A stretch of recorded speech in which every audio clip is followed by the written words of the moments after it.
The country of Chile in South America that was the victim of US coup attempts and coup d'etats is now going to nationalize their lithium industry to basically tell the capitalists to back off. This is alarming industries.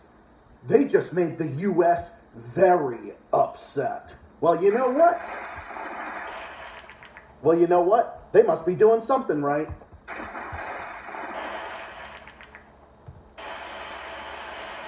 What's up, everybody? It's Zach The Celtics Guy here, back with another video, and here to uncover a big story coming out of the country of Chile today on the Global Report with Zach The Celtics Guy. Chile has moved to take state control of important lithium projects in an attempt to develop its vast resources of the critical electric car battery metal after decades of two industry leaders dominating production. This move brings Chile somewhat closer to fellow Latin American countries, Bolivia and Mexico, in deterring commercial investors by imposing greater state control. Though Chinese groups may still be keen to fill the gap, one executive said. No, I think what Chile is doing is a great move. I think that the Chileans are onto something. They're onto something there because remember, like I said, Chile was the victim of U.S. aggression in the 1970s. Remember arming and aiding and abetting the right-wing dictator Pinochet?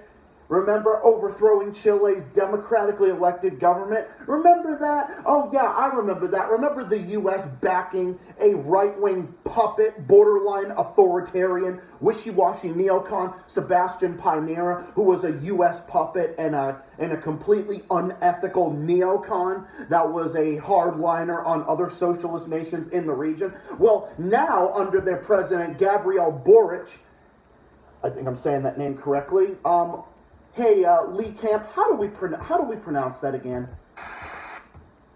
A leftist named Gabriel Boric. Gabriel Boric. Thank you. Well, this is just, the whole entire thing is fucking crazy, but it's great because, and remember, it's going to get the U.S. very upset. It's going to get the U.S. very upset because now the U.S. is not going to be able to access their lithium industry. Because remember, Argentina was also saying the same thing. Argentina was also telling the U.S. to fuck off and to back off and to not rob them of their lithium. Because they were doing that as well.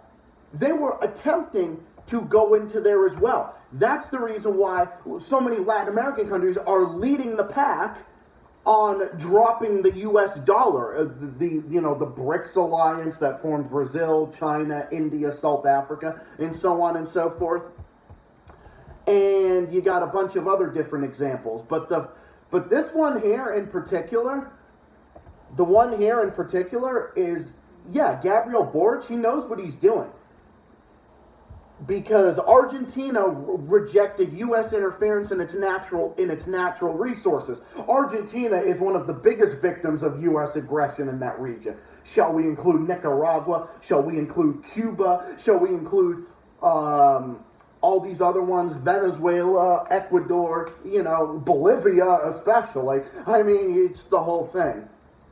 So no, I think Chile is making a great move because they are putting their resources, they're basically putting their resources in a savings. It's like, like when you put all your money into like a savings account. I mean, I know this is kind of a crazy analogy, but you know what? I see it as this. I see the Chileans are basically putting all of their lithium in one they're basically putting all their lithium in one basket. It's like, oh, don't put all your eggs, don't put all your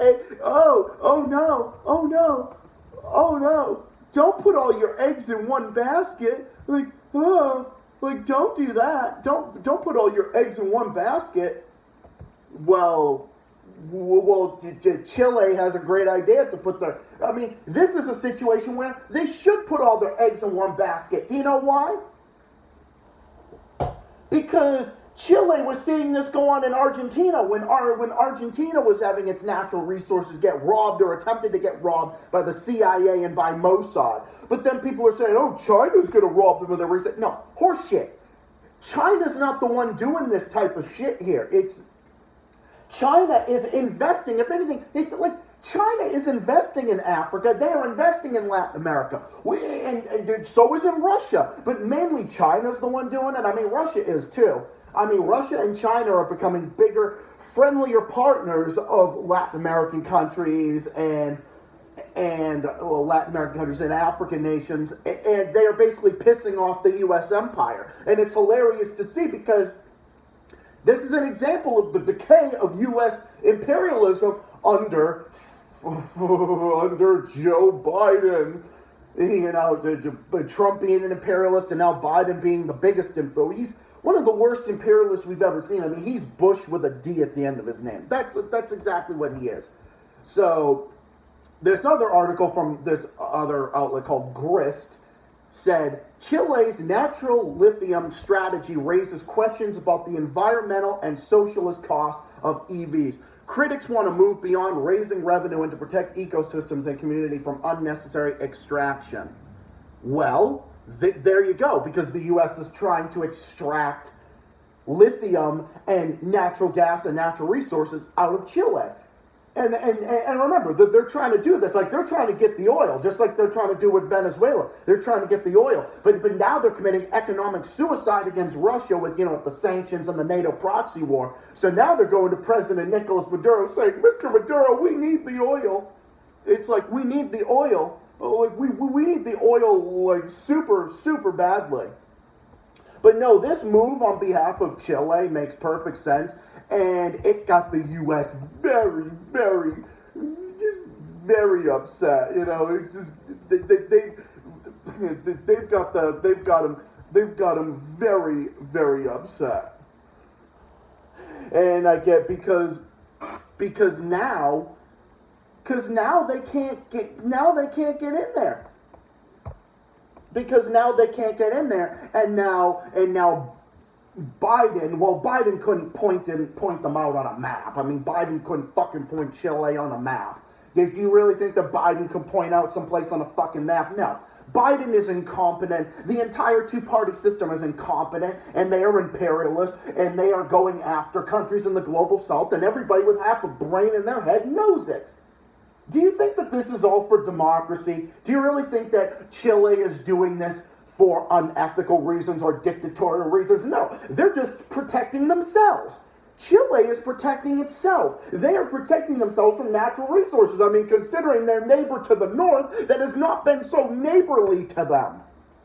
Gee, I wonder why the Chileans want to protect their natural resources from US imperialists. Gee, I wonder why. Oh, I think I know. I know the exact reason, because Gabriel Boric is a leftist. And of course the US can't take that. They can't take the fact that there's a leftist leader, because if there's even a little bit of a left-wing leader, the US throws a fucking fit. No, they need right-wing puppet dictators like Janina Nez in Bolivia. They needed her, like, that one, the fucking genocidal maniac that is rightfully out of power and is now serving 10 years in prison, and now the socialists are back in power. Jair Bolsonaro, a complete bigot, a fascist, and a warmonger. He was in there, and then he got voted out. Now Lula's back in there. Or other right-wing dictators, Sebastian Pinera, just completely unethical. He literally would stick his fist in his mouth every single time he would open his mouth. He could not debate himself out of a fucking wet paper sack. So, but no. The U.S. wants the right-wing dictators. The right-wing dictators are great. But you want to know what's funny? The left-wing leaders are not dictators. You can say whatever you want about their human rights or what the fuck ever, okay? But if you act like these people are big, bad, evil dictators like Fidel Castro or Hugo Chavez or Nicolas Maduro or Daniel Ortega or Rafael Correa when Rafael Correa was in Ecuador. Well, I mean, now Ecuador is now in a governmental crisis because they're under a incompetent capitalist neoliberal government now. I mean, but that's a story for another day, another video further down the line. But maybe not further down the line, but maybe in the next week or two. But you get what I mean.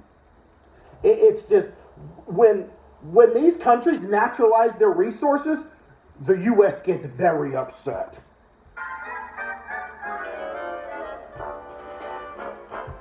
Because they can't take it. That's the problem. They can't take it. Just like when Fidel Castro nationalized businesses when the CIA was coming in and trying to overthrow him, and just like when Hugo Chavez was doing the same thing, he was nationalizing businesses, preventing them from being taken over by U.S. hegemony. Yeah, all those different things. But then they sit there and call them socialist, communist dictators. Like, no, you fucking fucks. They're doing it to protect themselves against you. And they're saying, you get the fuck out of our land. Just like I've always said, they don't hate us for our freedom. They don't hate us for our freedom. They're not jealous of us. Even further from the truth. That couldn't be any further from the truth. They don't give a shit. What does Hugo Chavez say? What did he say when he was alive? What does Nicolas Maduro say today, who's in power? What does Daniel Ortega say? What did Evo Morales say in the past and in the present? What have all the socialist leaders in Latin America that are making their countries thriving and are making their countries better places for their citizens? What do they say to US imperialism? You know what they say? They say the same thing. We are independent. Latin America is not your backyard. And we don't hate you for your freedom. We hate you because you're here in our land. Leave us alone. That's what they say. Leave us alone. Leave Latin America alone. And I will forever say this as an American. As an American, I want the U.S. government to fuck off and leave them alone. In fact, I want the U.S. government to just fuck off in general. Because I want the empire to fucking just fucking pull back and say enough is enough. That's what I want.